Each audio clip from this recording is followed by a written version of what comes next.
Jorin Salt was among the many young, optimistic people to be inspired by the Rebel Alliance victory in destroying the first Death Star to join the Galactic-wide rebellion. On today's episode, we're focusing on the rebel Jorin Salt, who nearly destroyed the Rebel Alliance.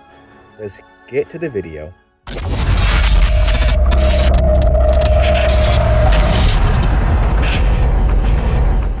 Hey guys, welcome back to this channel, a Star Wars focused channel bent on entertaining both fans and non-fans of the Star Wars universe, and I am your humble host. In this episode, we're talking about Jorin Salt. Unlike many of his peers, Jorin was not a fighter, but rather a simple mathematician who used his skills to fight tyranny on the technical side. Unknown to the naive youth, he would come in to play a role in nearly bringing down the very rebellion he sought to help. It was during one of the early skirmishes of the Galactic Civil War when a rebel strike team was sent to the war-torn planet of Jorin in an attempt to rally the people to join their cause. This mission ended up being a complete failure, as not only did the government of Jabil refuse to aid the Rebel Alliance, but their entire population was ultimately enslaved by the Empire, as they were viewed as an enemy state due to their rebel contacts during this failed mission. Jorin was caught by the Empire and personally interrogated by Darth Vader, who was able to acquire the hyperspace mathematics used by the rebels, making him one step closer to finding their continually moving fleet. After the interrogation nearly broke, Jorin was then sent to an Imperial prison along with all the enslaved Jorin people.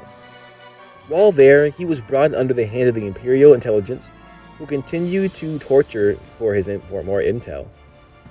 Both physical and mental pain were applied to the young man, with even his own memories being twisted to be used against him. In one case, the memories of his own parents were twisted in such a manner that it appeared that both Palpatine and Vader were his parents, and they were warmly encouraging him to submit to the Empire's will. At the end of it all, he was fully broken and became a sleeper agent for the Empire. When the rebels finally attacked the Imperial prison, the Imperial intelligence officers let them capture Jorin in hopes of having him be brought back to their fleet, and they did just that, bringing Jorin back to the heart of their main fleet and later treating him in a back to tank. During this treatment process, a nearly wasted rebel officer named Dina Shan was tasked in looking after the patient. Despite having just finished one of her drinking binges, when she arrived to the Bacta Center within the rebel ship, it took her some time to realize that something was wrong due to her intoxication.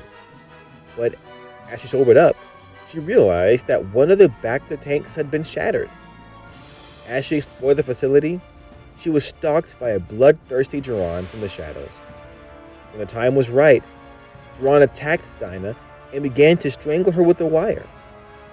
Although he was nearly successful in killing her, Dinah called him by his name that snapped him out of his programming for a split second, allowing her to escape his grasp. Despite being out of it for a moment, Jorin fell back into his programming and proceeded to kill her again, this time forcing her to the ground in an attempt to choke her with his hands.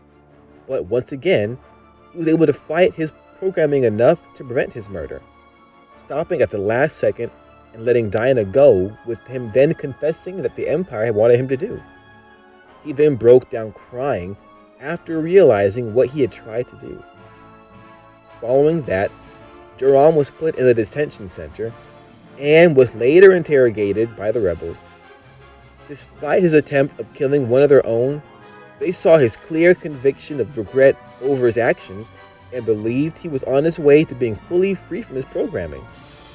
As a result, he was free to move around the main rebel ship as long as he had a watcher around.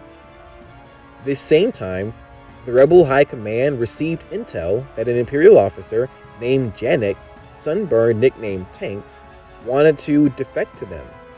Although they refused to accept his offer, fearing the risk of outweighing the rewards, Luke decided to go rogue and retrieve this officer as he was one of his childhood friends from Tatooine. Luke was accompanied by Dinah on his off-the-books mission with him.